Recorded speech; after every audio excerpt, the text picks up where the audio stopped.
ये है Bermuda triangle, जो आज के दिन तक समुद्र का सबसे मिस्टीरियस हिस्सा माना जाता है। ये ट्रायंगल दुनिया के दूसरे सबसे बड़े ओशन यानी अटलांटिक ओशन के वेस्टर्न पार्ट में पाया जाता है, जहां पहुंचने के बाद शिप्स और प्लेन्स बिल्कुल एबनॉर्मल बिहेव करने लगते हैं और उनका कॉन्टैक्ट अचानक अपने बेस स्टेशन के साथ टूट जाता है, जिसके बाद वो हमेशा हमेशा के लिए कहीं गायब हो जाते हैं। आज के दिन तक 150 से भी ज्यादा शिप्स और प्लेन्स समुद्र के इस मिस्टीरियस हिस्से में गायब हो चुके हैं, जिनके बारे में आज तक कोई नहीं जानता। इन गायब हो जाने वाले शिप्स और प्लेन्स में से सिर्फ चंद ऐसे थे जिनका मलबा समुद्र की गहराइयों में डीप सी एक्सप्लोरेशन के दौरान मिला था, जिनमें से एक SS एल फारो भी थी। एल फारो शिप 2015 में फ्लोरिडा से पोर्टो रिको के सफर के दौरान रडार से अचानक गायब हुई थी, जिसके बाद इसका मलबा समुद्र की 4600 मीटर की गहराई से डिस्कवर किया गया था। इस शिप के साथ ऐसा क्या वाकया पेश आया था और इसमें मौजूद क्रू आखिर कहां गायब हो गया था?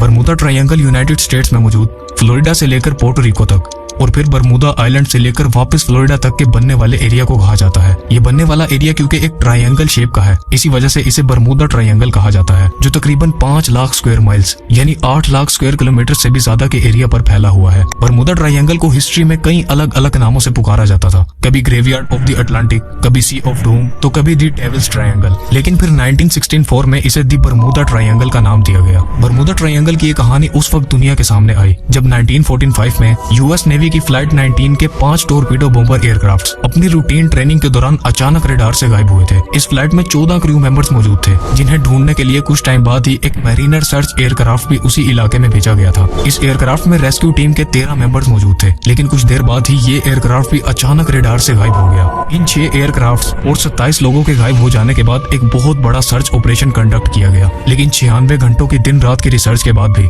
इन एयरक्राफ्ट और इनमें मौजूद क्रू का कुछ अता पता ना चल सका। अगर कुछ पता चला तो सिर्फ ये कि ये एयरक्राफ्ट समुद्र के जिस एरिया में मौजूद थे वो एरिया बरमूदा ट्रायंगल था। लेकिन हैरान कर देने वाली बात यह है कि बरमूदा ट्रायंगल की ये कहानी सिर्फ 1945 से ही शुरू नहीं हुई थी, बल्कि ये कहानी 500 साल से भी ज्यादा पुरानी है। ये बात है ईयर 1492 की, जब क्रिस्टोफर कोलंबस, जिन्हें अमेरिका जैसी कंट्री का डिस्कवरर माना जाता है, उनका कहना था कि जब वो न्यू वर्ल्ड की डिस्कवरी के दौरान समुद्र में फ्लोरिडा और पोर्टो रिको के रास्ते से गुजर रहे थे, तब उन्होंने आसमान में एक अजीब सी रोशनी को चमकते देखा था, जो चंद लम्हों बाद समुद्र के अंदर चली गई थी। और एक दिन इनका कंपास भी अचानक काम करना बंद कर गया था और बिल्कुल एबनॉर्मल बिहेव कर रहा था। ये वो दिन था जिसके बाद से बरमूदा ट्रायंगल की इस मिस्ट्री की शुरुआत हुई थी। ईयर 1918 में बरमूदा ट्रायंगल की हिस्ट्री का सबसे भयानक हादसा सामने आया था, जब यूएस नेवी की सबसे बड़ी ये शिप 4 मार्च 1918 के दिन यूनाइटेड स्टेट्स में मौजूद बाल्टीमोर शहर से ब्राजील के लिए रवाना हुई थी। इस शिप में 306 क्रू मेंबर्स मौजूद थे, जिनके अलावा इसमें 11,000 टन मैग्नीज भी था। सफर शुरू होने के कुछ टाइम बाद ये शिप अचानक बेस स्टेशन के रडार से गायब हो गई थी। इस शिप से आने वाला आखिरी मैसेज ये था,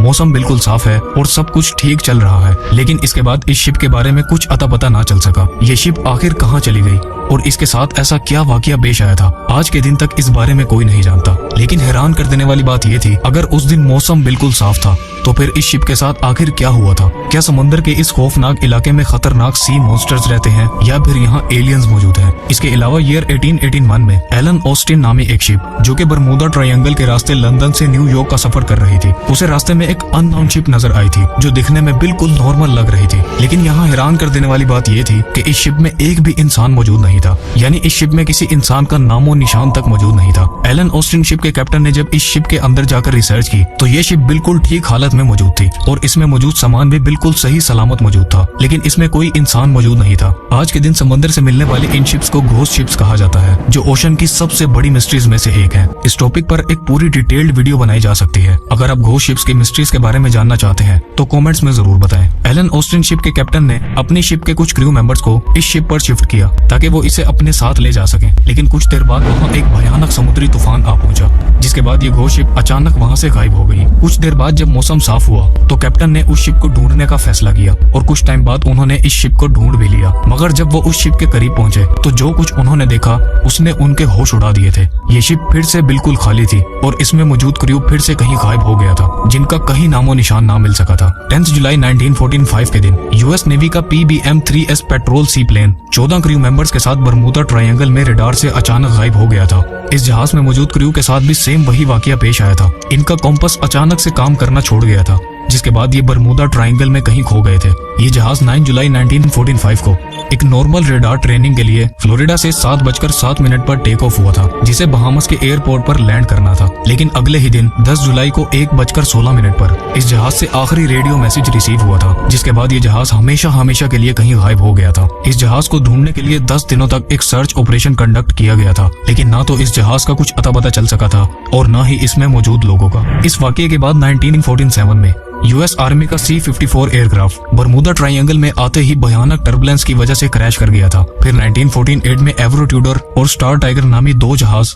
6 क्रू मेंबर्स और 27 पैसेंजर्स के साथ कहीं खो गए थे। बताया जाता है कि ये भी बरमूदा ट्रायंगल के ऊपर फ्लाई कर रहे थे। 1949 में 7 क्रू मेंबर्स और 13 पैसेंजर्स के साथ स्टार एरियल प्लेन भी इसी हादसे का शिकार होता है। 1965 में भी 4 एयरक्राफ्ट पायलट्स और पैसेंजर समेत बरमूदा ट्रायंगल में कहीं गायब हो जाते हैं। 2005 में पाइपर एयरक्राफ्ट, फिर 2017 में टर्किश एयरलाइन की फ्लाइट बरमूदा ट्रायंगल के हादसे का शिकार होती है, लेकिन खुशकिस्मती से ये अपनी जान बचाने में कामयाब हो जाती है। उसके बाद मई 2017 ही में मित्सुबिशी कंपनी का एक एयरक्राफ्ट भी बरमूदा ट्रायंगल में गुम हो जाता है, जिसके बाद उसे समुद्र की 24,000 फीट की गहराई से डिस्कवर किया जाता है। आखिर क्या है बरमूदा ट्रायंगल की हकीकत, जो ये किसी भी प्लेन या बड़ी से बड़ी शिप्स को भी नहीं छोड़ता? बरमूदा ट्रायंगल के बारे में कई लोगों का ख्याल है कि यहाँ समुद्र के अंदर सी मॉन्स्टर्स रहते हैं और या फिर यहाँ पर एलियंस का बसेरा है, लेकिन ये सब सिर्फ एक झूठी कहानियां हैं। कई सालों तक रिसर्च करने के बाद साइंटिस्ट आखिर बरमूदा ट्रायंगल की मिस्ट्री को हल करने में कामयाब हो चुके हैं। सैटेलाइट्स की मदद लेकर रिसर्च करने के बाद ये बात सामने आई कि समुद्र के इस हिस्से में हरिकेन्स जैसे भयानक तूफान बहुत ज्यादा मिकदार में आते हैं। दुनिया में सबसे ज्यादा हरिकेन्स चाइना में आते हैं, लेकिन दूसरे नंबर पर ये तूफान अमेरिका के शहर फ्लोरिडा में आते हैं और ये वही एरिया है